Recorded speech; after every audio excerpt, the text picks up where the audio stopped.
Let's talk about a major moment in physics history, Planck's quantum theory. But first, what was the big problem he solved? The problem: the ultraviolet catastrophe. Back in the late 1800s, scientists were hitting a wall with something called the ultraviolet catastrophe.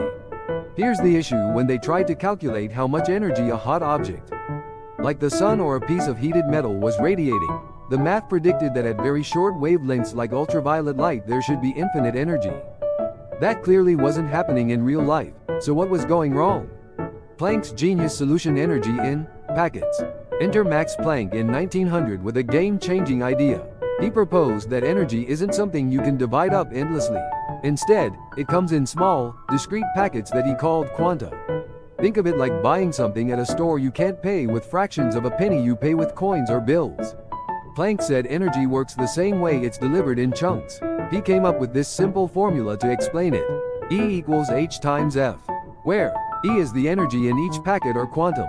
F is the frequency of the radiation, basically how fast the waves are oscillating. And H is a constant now famous as Planck's constant. Why it's cool: the birth of quantum mechanics. Planck's idea was revolutionary because it broke away from the classical view of energy being smooth and continuous. Instead, energy came in bite-sized pieces.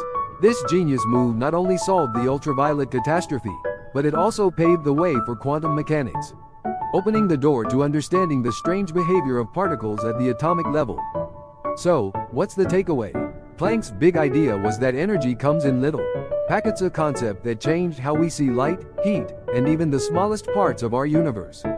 It's like nature's way of saying, everything comes in bite-sized pieces. And that's the start of the quantum revolution.